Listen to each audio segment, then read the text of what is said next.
तो बिगिन बोल की ट्रेंडिंग खबरों में पहली अहम खबर है, शेयर बाजार में घटी निवेशकों की संख्या। 9 महीने में 53 लाख लोगों ने मार्केट छोड़ दिया है। एनएसआई पर सक्रिय ग्राहकों की संख्या में गिरावट आई है। लगातार 9 महीने से कम हो रही है ये संख्या। निवेशकों की संख्या आंकड़ा 3.8 करोड़ से 3.27 करोड़ पर आ चुका है। मार्केट की धीमी रफ्तार और कम रिटर्न को इसकी वजह माना जा रहा है। वर्क फ्रॉम होम खत्म होने से निवेशकों की संख्या में गिरावट आई। तो देश में कोविड की डराने वाली रफ्तार है। 24 घंटे में 12,000 से ज्यादा मरीजों की पुष्टि आ चुकी है। दिल्ली में कोविड के 1,767 मामले सामने आए हैं। महाराष्ट्र में भी 1,000 से ज्यादा मरीजों की पुष्टि हुई है। डॉक्टर्स ने जारी किया कोविड को लेकर अलर्ट। मास्क लगाने और सोशल डिस्टेंसिंग को फॉलो करने की नसीहत डॉक्टर की तरफ से अब दी जा रही है कोविड की बढ़ती हुई रफ्तार को देखते हुए।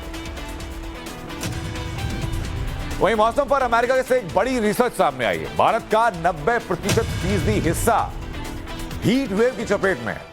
कैम्ब्रिज विश्वविद्यालय से रामित देवनाथ की रिसर्च के बाद दावा किया गया। रिसर्च में दिल्ली के हालात पर भी चिंता जताई गई है। हालात दिल्ली वासियों के लिए सबसे ज्यादा खतरनाक बताए गए हैं इस रिपोर्ट में।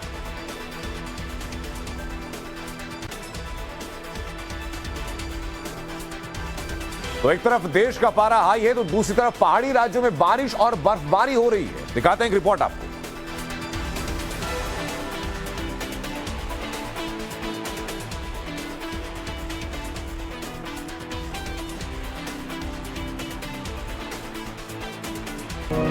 चार धाम यात्रा शुरू होने से पहले उत्तराखंड में भारी बर्फबारी हो रही है।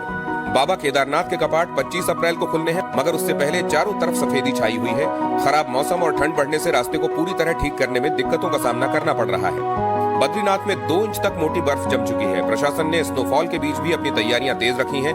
कोशिश यही है कि 27 अप्रैल से शुरू होने वाली बद्रीनाथ यात्रा में श्रद्धालुओं को परेशानी न उठानी पड़े। 22 अप्रैल को गंगोत्री धाम के कपाट खुलने से पहले वहां भी बर्फ की मोटी चादर बिछ गई। हालांकि इस सब के बीच उम्मीद यही है कि चार धाम यात्रा में आने वाले श्रद्धालुओं की संख्या इस बार नया रिकॉर्ड बनाएगी। लेकिन रात की खबर यह है कि दिल्ली वालों को गर्मी से फौरी राहत मिल चुकी है। बारिश के बाद तापमान में गिरावट हो चुकी है। मौसम सुहाना हो चुका है। दिल्ली के अलावा पंजाब, हरियाणा, चंडीगढ़, यूपी और राजस्थान में भी बारिश की संभावनाएं जताई जा रही हैं, जबकि दिल्ली एनसीआर के इलाके में बारिश होनी शुरू हो चुकी है।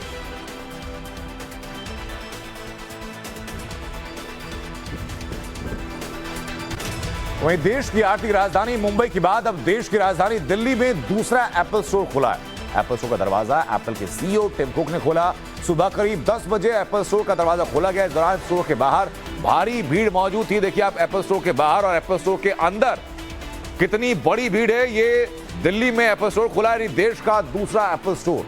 ओपनिंग सेरेमनी में शामिल होने पर लोगों का हाथ मिलाकर टिम कुक ने आभार जताया। एप्पल के दीवाने इस स्टोर की ओपनिंग को लेकर काफी उत्साहित हैं।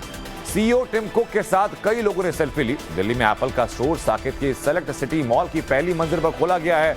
इस स्टोर में लोगों को 15 डिफरेंट लैंग्वेजेस में सर्विस मिलेगी।